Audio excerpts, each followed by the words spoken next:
성공이란 끊임없이 성장하는 것이다. 꼭지점에 다다랐다고 자만하는 순간 추락이 시작된다. 이렇듯 성공의 무게를 감당할 수 없는 자에게 일시적인 성공은 독이다.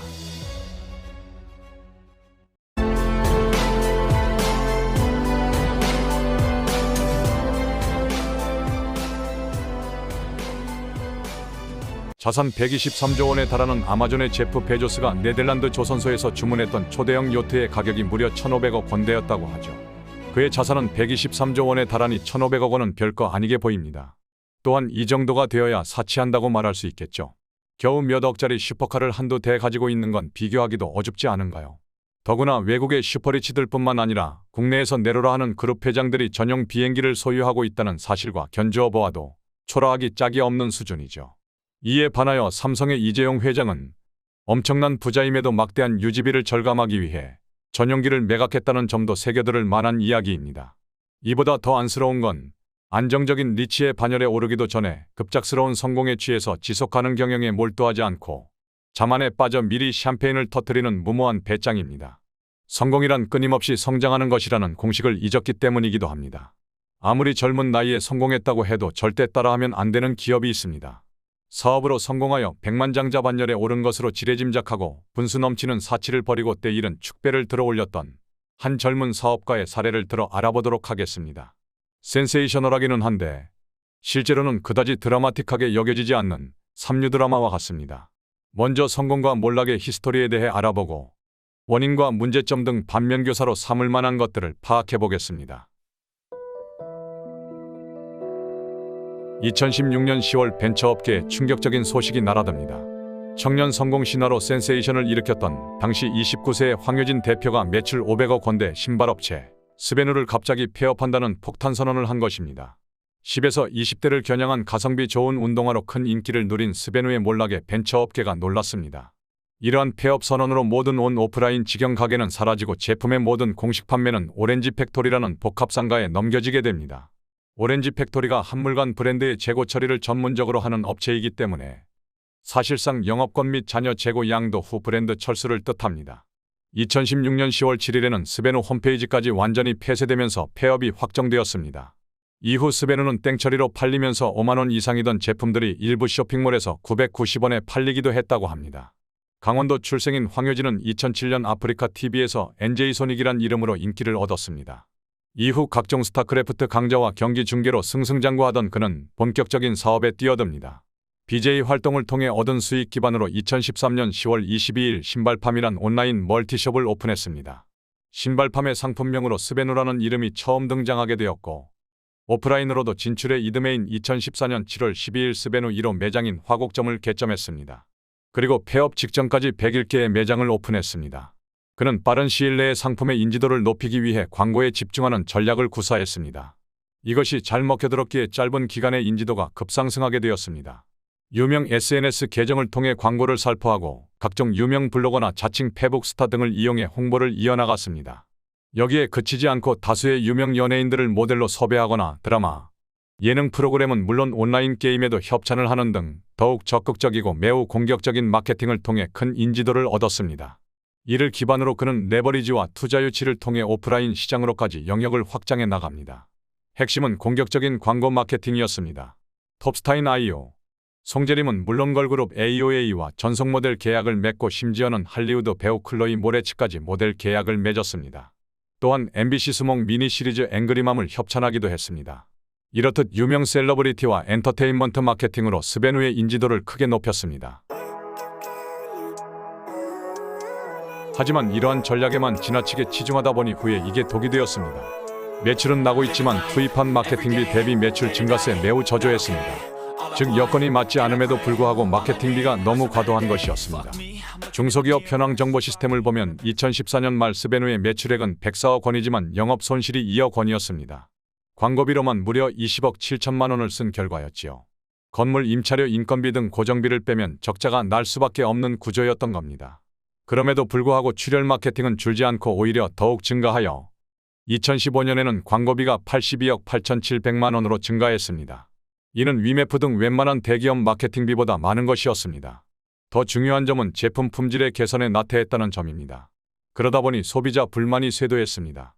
엎친 데 덮친 격으로 스베누는 이러한 소비자의 불만 대응과 적절한 보상에 매우 소극적이었다는 것입니다.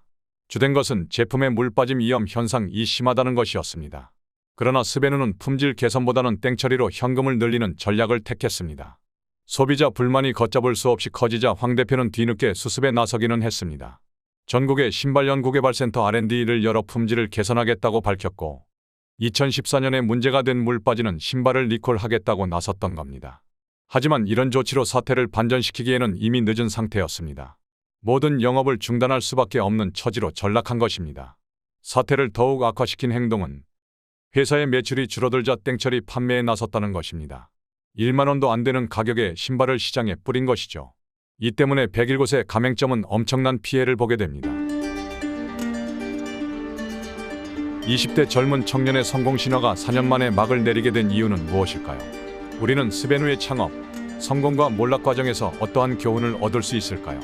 그리고 만약 창업을 한다면 어떠한 반면교사를 참고할 수 있을까요? 이미 포화된 시장에 뛰어드는 건 무척이나 어리석은 일처럼 보입니다. 게다가 이미 그 시장의 80% 이상을 점유하고 있는 메이저 기업과 남은 시장을 차지하기 위해 여념이 없는 수십 개의 다른 기업들이 있다면 그 시장에서 성공하는 건 거의 불가능에 가깝다고 여겨지죠. 하지만 이런 포화 시장 속에서도 몇몇 기업들은 비즈니스의 기회를 찾고 그 기회를 크게 성장시키기까지 합니다. 그가 레드오션이라 볼 수 있는 신발 시장에 뛰어든 것은 성공한 젊은 부자들이 공통적으로 지녔던 도전정신이 있었다고 평가할 수 있습니다. 이미 세계적인 고가 브랜드가 시장을 꽉 잡고 있었으니 말이죠. 하지만 거기까지였습니다. 성공적인 런칭의 지속을 꾀할 만한 강하고 탄탄한 전략이 없었습니다. 상품의 가성비를 높이는 기술 개발 없이 그저 정신 나간 것 마냥 미친 듯이 눈 가리고 아웅식의 광고에만 의존했습니다. 성공한 젊은 부자들의 공통점과 부합하지 않은 점이 또 하나 있습니다. 돈을 함부로 쓴다는 점이죠. 낭비와 사치 등에, 특히 슈퍼카 등에. 이는 마치 일반 급여생활자가 카푸어 행태에 빠지는 것과 유사합니다. 창업 후 100억 원의 매출에 이어 다음 해에 500억 원의 매출을 올리자 황효진은 수억 원대에 이르는 세계의 명품 스포츠카를 별도의 차고지에 모으는 모습을 공개하기도 했습니다. 이러한 소식이 SNS에 퍼지면서 수많은 20대의 선망이 되기도 했지요. 게다가 대출받은 돈과 투자로 유치한 돈을 마치 자기 돈인 것 마냥 물쓰듯 썼다는 겁니다. 공격적인 마케팅은 살만합니다. 하지만 인풋 대비 아웃풋의 적정성을 따져봐야 했고 그 전에 그 정도 마케팅에 부합할 정도의 가성비를 위한 품질 향상을 이루어야 했습니다. 그런데 제품의 하자가 발생했음에도 전혀 이를 개선하려 하지 않았죠. 정신 나가지 않고서야 스스로 망하는 길로 들어섰겠습니까? 창업 정신은 허울에 불과했고 계속 기업을 유지하려는 의지 자체가 존재하지 않은 자세가 아닌가요? 이런 말이 있습니다. What will happen anyway. 일어날 일은 꼭 일어난다는 의미이죠. 그래서 될 놈은 되고 갈 놈은 결국 계속 간다는 겁니다. 하지만 안 될 놈은 안 됩니다. 당초의 신념이 허황되어 결국 무너졌기 때문입니다. 한마디로 기업의 기본인 고객과 거래업체, 가맹점주들과의 상생을 전혀 고려하지 않았고 많은 빚을 내면서까지 자극적인 마케팅을 하며 수익 추구에만 급급했습니다. 비싼 해외 운동화보다 가성비가 좋으면서 디자인이 예쁘다는 점까진 좋았지만 그 이상의 철학과 가치를 만들지 못했습니다. 고객이 찾으면 찾을수록 그만큼 악성 고객과 민원도 늘어나게 마련이라 그에 대비한 품질과 서비스 개선 시스템을 구축해야 하는데 스베누는 이를 철저히 무시했던 겁니다. 그리고 무엇보다 회사의 핵심 파트너이자 자산인 가맹점주들의 신뢰를 전혀 얻지 못하고 고객의 목소리에 귀를 기울이지도 않았습니다. 심지어 스베누 대표는 슈퍼카 수집 등 자신의 부를 늘리는데 치중한 반쪽짜리 경영자였습니다. 그는 사업의 목적과 비전 없이 막연하게 부자가 되겠다고 외쳤을 뿐입니다. 현금은 없지만 끊임없이 투자를 받아 마케팅을 하면 잘 될 거라는 착각 속에 앞만 보고 가다가 망한 것이죠. 요약하자면 본질에 집중하지 않고 얄팍한 꼼수에 몰두했고 과정보다는 보상에 집중했으며 내면의 목소리에 충실하기보다는 주변의 시선을 지나치게 의식했습니다. 무엇을 줄 수 있을지를 생각하기보다는 받을 것을 먼저 생각했습니다. 그러다 보니 하는 일의 의미를 중요시할 수 있었을까요? 수많은 피해자를 낳은 스베누의 안타까운 몰락은 이름뿐인 성공이 얼마나 덧없는지를 여실히 보여줍니다. 한때 젊은 CEO에게 향하던 뜨거운 열광이 순식간에 싸늘한 질타로 바뀌게 된 것입니다. 성공한 것보다 더 빠르게 나락으로 떨어진 것입니다. 성공의 무게를 감당할 수 없는 자에게 성공은 독에 지나지 않습니다. 돈을 벌려면 돈에 대한 욕심을 버려야 한다고 선각자들은 강조합니다. 그래야 자신이 하고 있는 업의 핵심을 볼 수 있다는 것이죠. 성공하고 이를 유지한 사람들의 도전은 적어도 10여 년의 꾸준함이 뒤따랐습니다. 즉 성공이란 끊임없이 성장하는 것이 본질입니다. 꼭지점에 다다랐다고 자만하는 순간 추락이 시작됩니다. 지금까지 부자 속으로였습니다. 여러분의 성공적인 삶과 행운을 응원하며 소망합니다. 감사합니다.